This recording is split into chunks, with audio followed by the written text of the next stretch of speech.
my specialization is different aspects of cultural heritage and also collective memory, because I think these topics are very important, not only for the academic field, but also for the society as well. The question of desovietization, decommunization, has many, many aspects.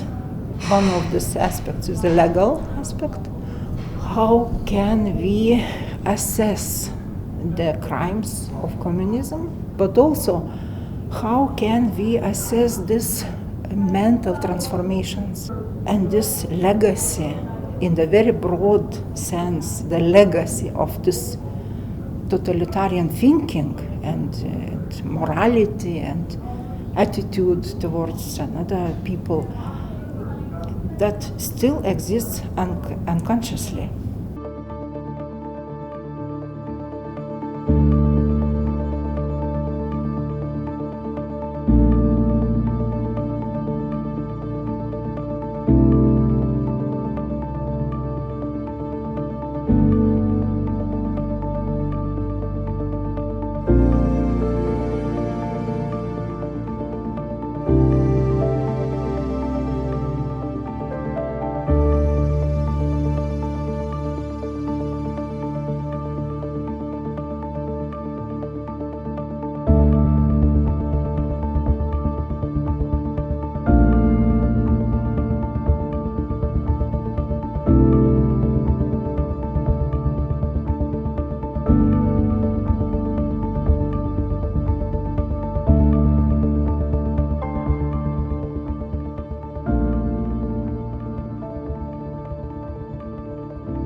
for every Pole was obviously that we have a problem with two our neighbors, Nazi Germany and Soviet Union.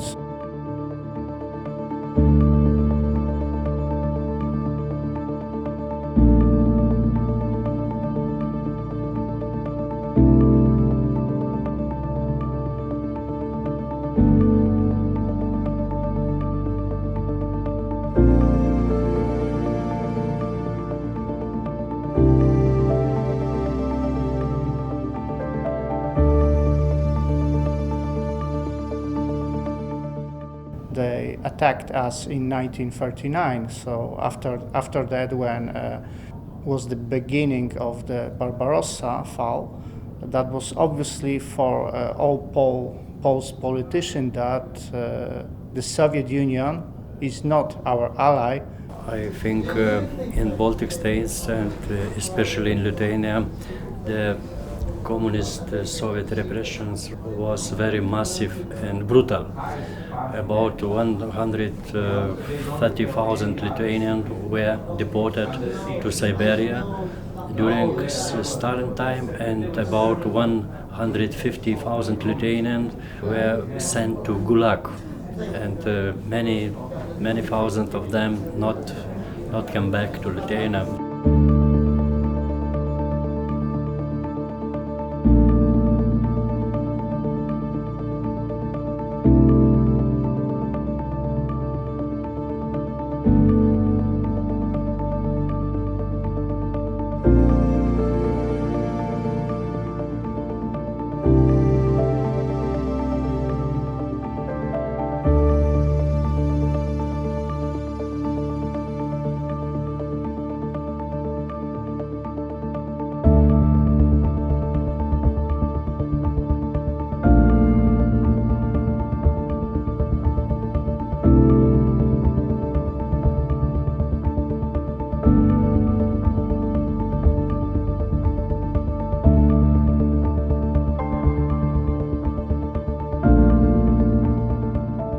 After Yalta Agreement and Tehran Conference, Yalta still is in Poland a symbol of treason of our allies. So that was the biggest problem after the war, that we start to live in not in Soviet Union, but in the communist country.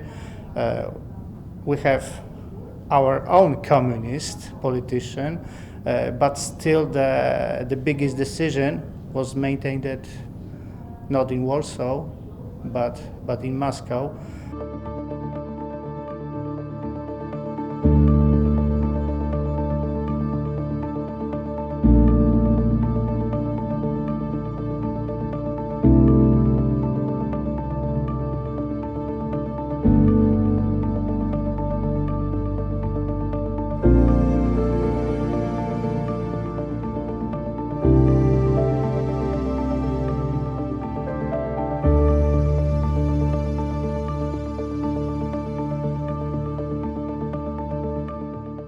After the Second World War II, the biggest Polish problem was that we need to survive on the wrong side of Iron Curtain.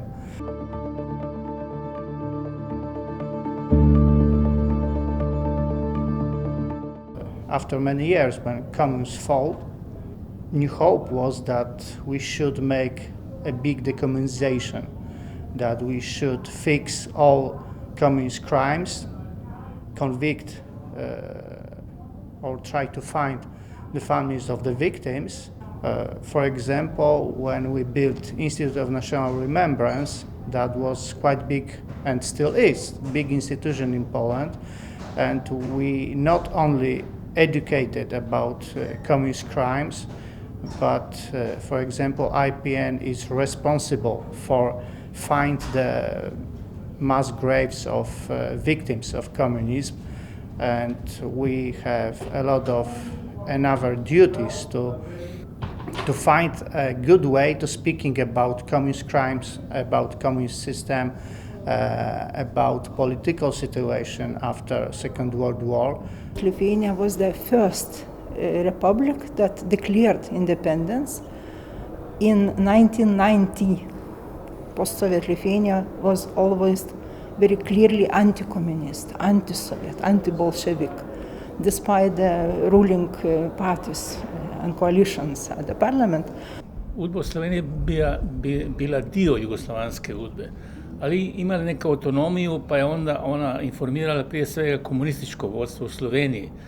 A ono je bilo povezano sa komunističkim vodstvom u Beogradu, sa Titom dok je živeo, onda sa drugima koji su predstavljali značajni dio jugoslovanske komunističke partije. A UDBA je bila dio unutrašnjih poslova, tako da se ona financirala iz budžeta, ali ona je radila i legalne poslove. Recimo, slovenska UDBA je zasula Italiju sa cigaretama. Ona je izvozila cigarete, a mafija, u dogovoru sa mafijama, oni su to prodavali, pa se su dijelili pari, tako se ona financirala i sa inozemskim novcem, pa je to upotrebljavala onda za razne svoje akcije, prije svega u inostranstvu. A sve što je išlo u inostranstvo trebalo je usaglasiti sa saveznom UDBom, da ne bi došlo do kompromitacije države. Tako da je tu bila uska vez i mnogo dokumentacije Slovenije išlo je u Beograd, u saveznu UDBu. Tako da je ta bila veza veoma čvrsta. But you know, in reality, the situation is not so clear. For instance, I can say that Lithuania is the only Baltic state that unfinished its illustration process. Latvia and Estonia did it some years ago. They announced the lists of the secret agents of KGB, and Lithuania didn't it. And now those people, those agents are covered under the law till 75 years. So everybody will be died and nobody know these names.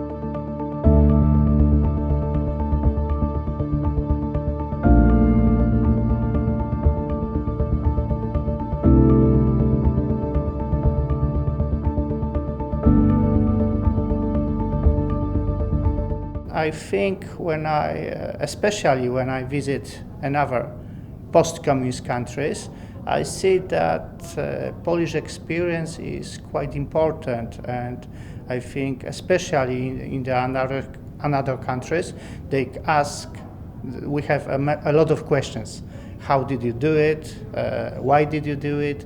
And after that, many people said that Polish experience is maybe not the greatest, but it's quite good path to find a way how we should talk about communist crimes, about evolving communist system, and what we should do in the future to remember about these crimes, about this political complicated situation.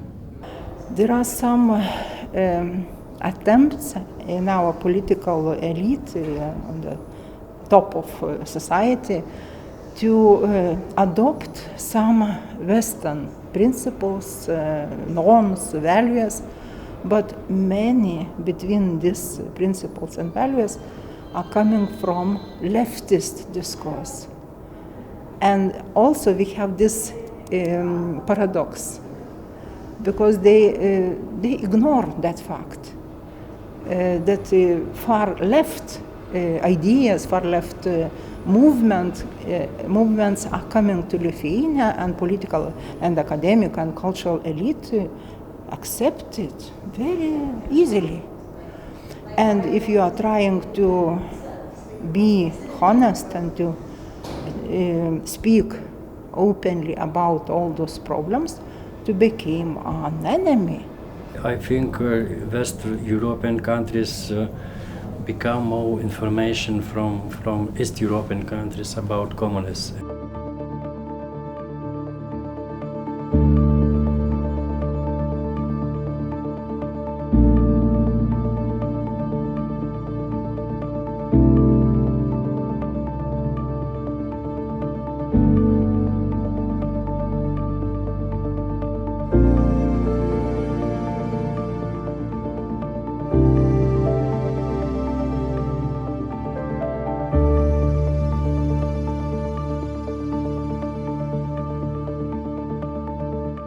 Tito nije nadgledao, nego dao naredbu.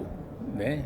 I onda su bila četvorica koja je bila tada na vlasti zapravo u Jugoslaviji na najvišim funkcijama, odnosno najvišim utjecajem. To je bio Tito, to je bio Slovenac Edvard Kardelj, to je bio Crnogorac Đilas i Srb Aleksandar Ranković koji je bio šef OSNE.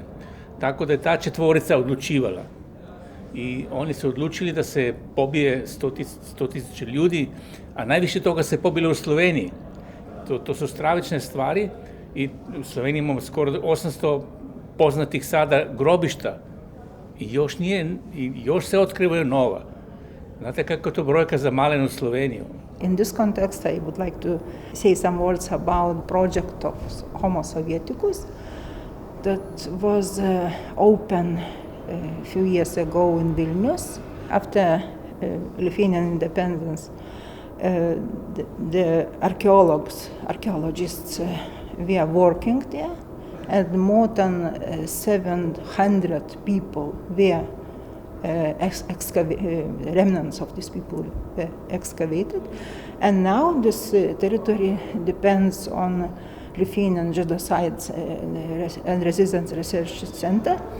The main question was to show to general public, to Lithuanians, to young people, to foreign tourists, and so on and so forth, what the socialism really was.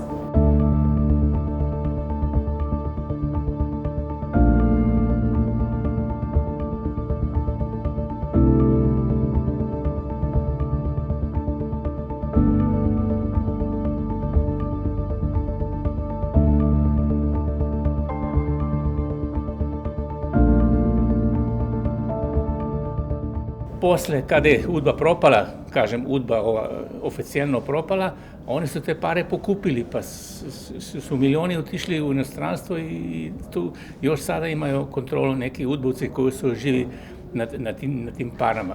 Tako da zbog toga danas Sloveniji još je jaka UDBA u tom smislu da ljudi koji su bili na vrhu UDBE su dobili mnogo kapitala, pa kroz to mogu uticati na slovenačko društvo. Zato imamo takve probleme sada da imamo udbašicu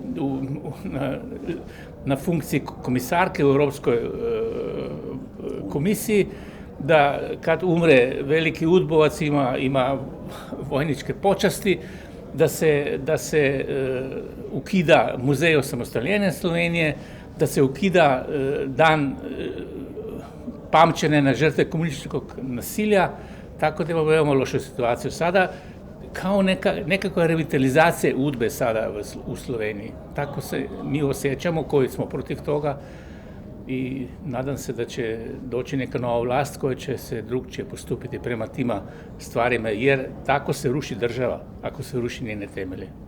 We are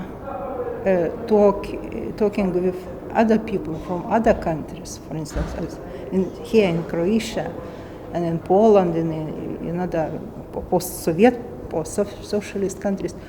You can see maybe in the sense more similarities than differences, because, as I already said, this long shadow of the socialism still exists, and it's very sad to say that, unfortunately.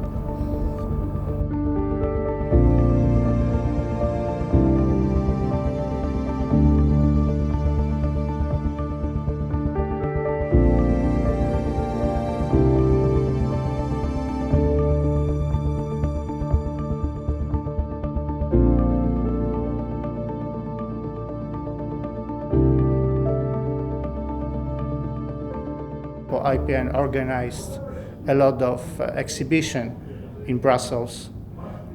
We try to show a Polish perspective, not only Polish perspective, but in general Eastern European perspective for communist system, because you could imagine that if we start to talk about communist and Marxist system with citizens of France or Spain, it's totally different experience, and sometimes it's hard to find a common language to speak about this, because our experience is totally different.